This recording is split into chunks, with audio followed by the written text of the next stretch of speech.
નમસ્કાર મિત્રો, હું હરિવર્ધન ચોકસી આપ સૌનું સ્વાગત કરું છું. મિત્રો, આજના વિડીયોમાં આપનું ખૂબ ખૂબ સ્વાગત. મિત્રો, દર શનિવારે આપણે જોઈએ છીએ જ્યોતિષ શીખો.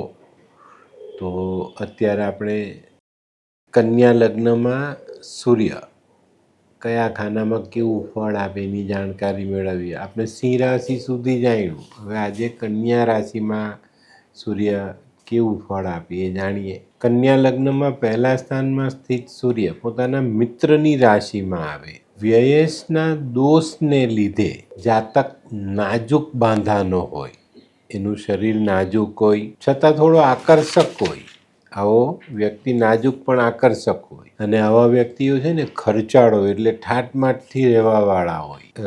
પોતાના કૌટુંબિક સિવાય બહારના સંબંધો વિકસાવે અને એનો લાભ લે.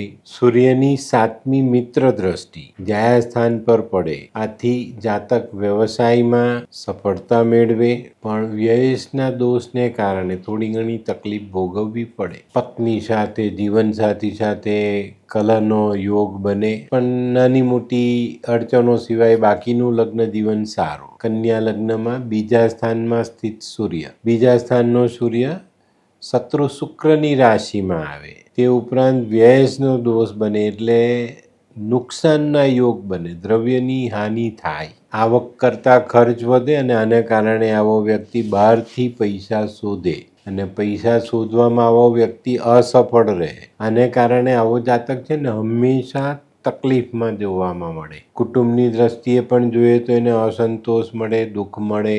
ક્યારેક ક્યારેક આવા વ્યક્તિને મોટું નુકસાન થાય. સૂર્યની 7મી ઉચ્ચ દ્રષ્ટિ આયુ સ્થાન પર પડે, આથી આવો જાતક લાંબુ આયુષ્ય ભોગવે. તકલીફમાં લાંબુ આયુષ્ય ભોગવવું પડે. કન્યા લગ્નમાં ત્રીજા સ્થાનનો સૂર્ય, વૃશ્ચિક રાશિનો સૂર્ય મિત્ર મંગળની રાશિમાં આવ્યો. આથી આવો જાતક છે ને શક્તિશાળી, હિંમતવાળો હોય, ઉદ્યમી હોય, કામ કરનારો હોય, અને આવા વ્યક્તિમાં છે ને સારું સંચાલન કરવાની શક્તિ જોવા મળે. વ્યયસના દોષને કારણે ભાઈ બહેનો સાથે નાની મોટી સમસ્યાઓનો સામનો કરવો પડે. સૂર્યની 7મી શત્રુ દ્રષ્ટિ ભાગ્યસ્થાન પર પડતી દેખાય. આથી આવો જાતક છે ને જીવનમાં મુશ્કેલીઓનો સામનો કરતા કરતા આગળ વધતો હોય. આવો જાતક મહેનત કરે પણ એનો ધાર્યો લાભ નહીં મળે. હવે જોઈએ આપણે કન્યા લગ્નમાં ચોથા સ્થાનનો સૂર્ય. ચોથા સ્થાનમાં સ્થિત સૂર્ય ધનનો સૂર્ય મિત્ર ગુરુની રાશિમાં આવ્યો, પણ વ્યયસના દોષને કારણે આવો જાતક માતાના સુખથી વંચિત રહેતો દેખાય. એમાં ઉણપ રહે, એમાં અસંતોષ રહે. માતા હોય તો માતાથી અસંતોષ રહે. આવા વ્યક્તિના જીવનમાં હંમેશા નાના મોટા કલેશનો સામનો કરવો પડે. આવો જાતક ખર્ચાળો અને બહારના સંબંધોથી એ લાભ મેળવે. સૂર્યની 7મી સામાન્ય મિત્ર દ્રષ્ટિ કર્મસ્થાન પર પડે, આથી આવા જાતકને પિતા સાથે એક સામાન્ય પેલું મેળાપક હોય, બહુ ઝાઝો મેળાપક પિતા સાથે ન હોય. રાજકીય બાબતોમાં જોડાય તો થોડોક અંશત લાભ મળે, એનો યુઝ થાય. વ્યવસાયમાં મહેનત પ્રમાણે ફળ મળે, પણ આમ જોવા જઈએ ને તો આવા વ્યક્તિનું જીવન અસંતોષથી ભરેલું હોય. હવે જોઈએ આપણે કન્યા લગ્નમાં 5મા સ્થાનમાં સૂર્ય. 5મા સ્થાનમાં સ્થિત સૂર્ય મકરનો સૂર્ય શત્રુ શનિની રાશિમાં આવે. આથી આવો જાતક છે ને બુદ્ધિશાળી હોય ને બુદ્ધિનો ઉપયોગ કરીને પોતાના જીવનને આગળ વધારે.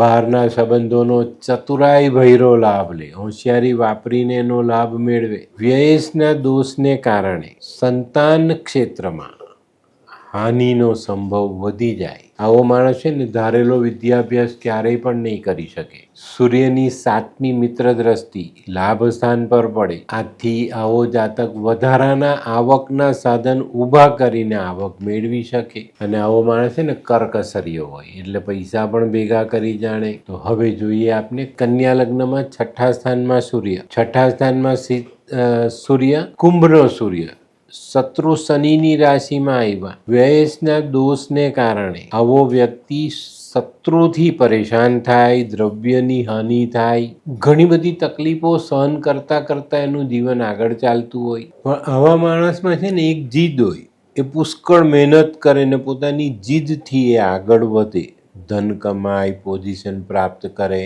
સૂર્યની 7મી દ્રષ્ટિ સ્વરાશિસ્થ બનીને વ્યય સ્થાન પર પડે. આથી આવો જાતક છે ને ગજા બહારના ખર્ચા કરે અને એને કારણે ધનહાનિનો ભોગ બને. આવા માણસોને બહારના જે મિત્ર વર્તુળના જે સંબંધો છે ને એ લાભકારક સાબિત થાય. હવે જોઈએ આપણે કન્યા લગ્નમાં 7મા સ્થાનનો સૂર્ય. 7મા સ્થાનનો સૂર્ય મીન રાશિનો સૂર્ય મિત્ર ગુરુની રાશિમાં આવે. આથી જાતક વ્યવસાયમાં સફળતા પ્રાપ્ત કરે, બહારના સંબંધોમાં ખર્ચો વધુ કરે ને એ ખર્ચાનો ઉપયોગ કરીને પોતાનું જીવન આગળ વધારે. આવો માણસ છે ને બીજાનો ઉપયોગ કરીને પોતાનો વિકાસ કરે, પણ ક્યારેક ક્યારેક વ્યસના દોષને કારણે મુશ્કેલીમાં પણ આવે. સ્ત્રી સુખમાં અસંતોષ, લગ્ન સુખ ભોગવવામાં ત્રુટી રહે. સૂર્યની 7મી મિત્ર દ્રષ્ટિ તનુ સ્થાન પર પડે છે. આથી જાતક સ્વરૂપવાન,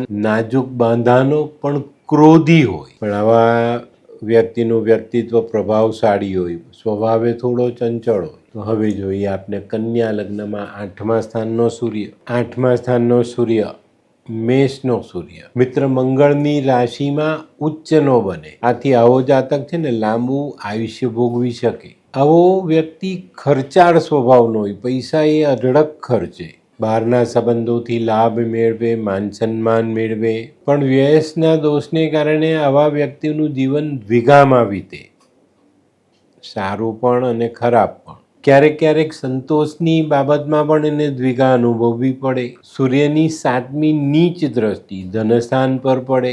આથી આવા જાતકને આર્થિક હાનિના ભોગ બનવું પડે. ક્યારેક ક્યારેક અણધાર્યો ખર્ચ ચિંતામાં મૂકી દે. કુટુંબમાં પણ ક્યારેક કલહ તો ક્યારે મન દુઃખનો સામનો કરવો પડે. હવે જોઈએ આપણે કન્યા લગ્નમાં 9મા સ્થાનમાં સ્થિત સૂર્ય. 9મા સ્થાનનો સ્થિત સૂર્ય વૃષભનો સૂર્ય શત્રુ શુક્રની રાશિમાં આવ્યા. આથી આવો જાતક પૈસા કમાઈ ખર્ચ કરીને પોતાના ભાગ્યને આગળ વધારે. આવા વ્યક્તિત્વ વાળો માણસ બહારના સંબંધો વિકસાવે અને એનો પૂરેપૂરો લાભ લે.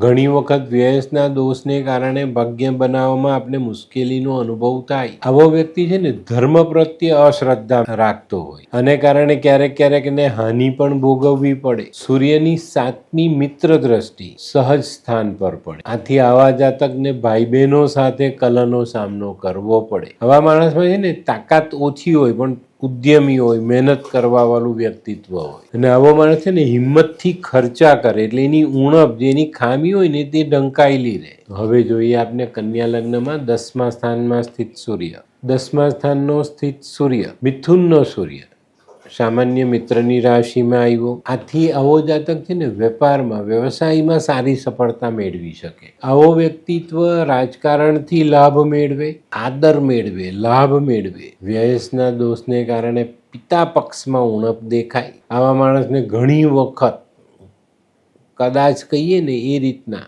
મુશ્કેલીઓ કદાચ પરેશાન કરી જાય. આવો વ્યક્તિ ઘણીવાર સ્વભાવે ઉડાવ હોય અને બહારના સંબંધોથી લાભ મેળવે, પૈસો ખર્ચે ઉડાવે. એને જોઈને એને મિત્ર મળે ને મિત્રનો લાભ આ વ્યક્તિ પૂરેપૂરો લે.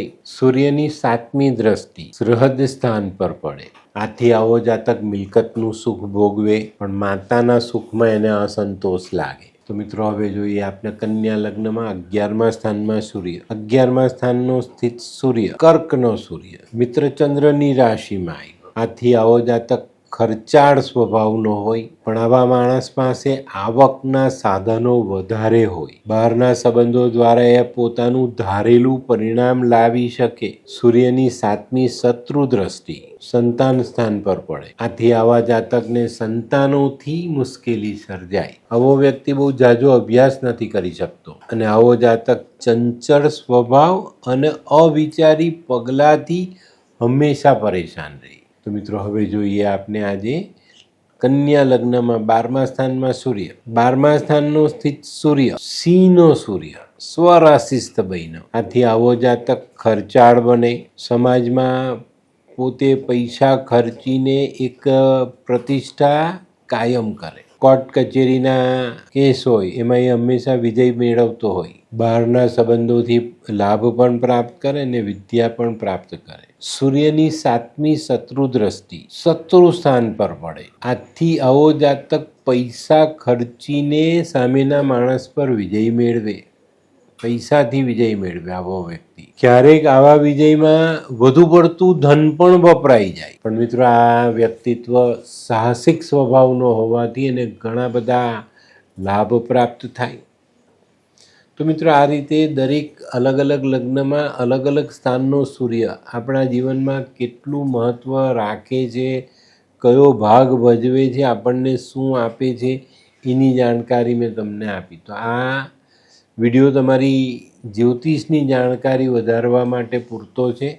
અને આ જ રીતે તમે આ ચેનલ જોતા રહેશો.